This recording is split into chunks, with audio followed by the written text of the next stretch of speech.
रूस यूक्रेन युद्ध के चलते भारत वापस लौटे मेडिकल के छात्रों को स्थानीय मेडिकल कॉलेजों में दाखिल करवाने की मांग को लेकर छात्र छात्राओं के अभिभावकों ने संघर्ष शुरू कर दिया है।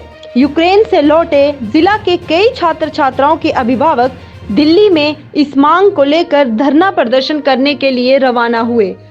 दिल्ली जाने का कारण एक ही है कि हमारे बच्चों का जो मतलब कि यूक्रेन से आए हैं एमबीबीएस के लिए करने गए थे, तो उनके भविष्य के बारे में हम लोग जा रहे हैं। सरकार कोई हमें अभी कोई आश्वासन या कोई भी प्रतिक्रिया नहीं दे रही है कि इन बच्चों के लिए क्या उनके पास पॉलिसी है, क्या वो पॉलिसी बनाने जा रही है। बहुत सारे मिनिस्टर्स को भी हम लोग मिल चुके हैं, जहाँ के जो हमारे लोकल मिनिस्टर है अनुराग ठाकुर, नड्डा जी को भी टाइम पे सबको मेमोरेंडम भी दिया गया, सब कुछ किया गया, लेकिन उसके बावजूद भी आज दिन तक कोई भी मतलब कि सॉलिड डिसीजन नहीं हुआ है।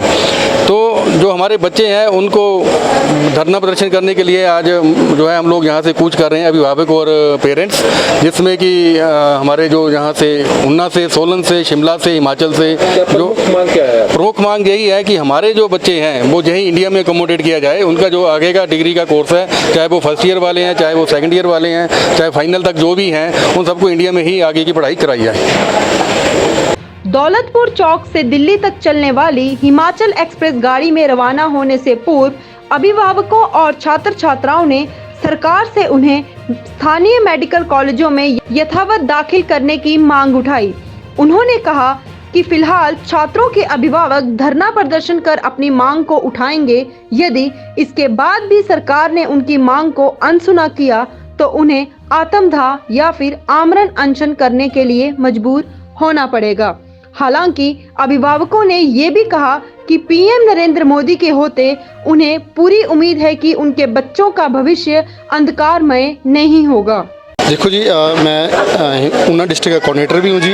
तो यहाँ पे हमारे अबाउट 60 बच्चे जो हैं डिस्ट्रिक्ट ऊना के हैं जो एमबीबीएस कर रहे हैं यूक्रेन से, तो वो अलग अलग यूनिवर्सिटी से कर रहे हैं। उनकी सबकी यही है मांग, बच्चों की और पेरेंट्स की यही मांग है कि हमारे बच्चों को यहीं इंडिया में ही अकोमोडेट किया जाए, हमारे को यहीं पे डिग्री दी जाए। हमारे पास इंडिया में 1600 कॉलेज हैं, एक एक कॉलेज में 10-10 बच्चे भी आएंगे एक एक क्लास में, तो ये बिल्कुल पॉसिबल है। और जहाँ पे मोदी हैं कोई प्रॉब्लम नहीं है, मोदी जी हैं तो सबको मुमकिन है, सबको होना चाहिए। और इसी के लिए हम कल एनएमसी का और हेल्थ मिनिस्ट्री का पूरे बच्चे घेराव करेंगे और वहाँ पे हम आमरण अनशन भूख हड़ताल भी करेंगे जो 18 तारीख तक चलेगी। जब इनका मानसून अभी अधिवेशन चल रहा है संसद का, वहाँ तक उस टाइम तक हम वहाँ पे रहेंगे। अगर बावजूद इसके आपकी मांगे नहीं मानी जाती है तो हम आमरण अनशन करेंगे जी। हमारे को कुछ भी करना पड़े, आत्मदाह करना पड़े, या बच्चों को करना पड़े, या हमें करना, पेरेंट्स को करना पड़े, क्योंकि हमने ज़मीन बेच दिया, घर बेच दिया है, हमने तब बच्चों को यहाँ तक वहाँ तक पहुँचाया है। तो हमारी सरकार से ये गुजारिश है कि नहीं तो हमें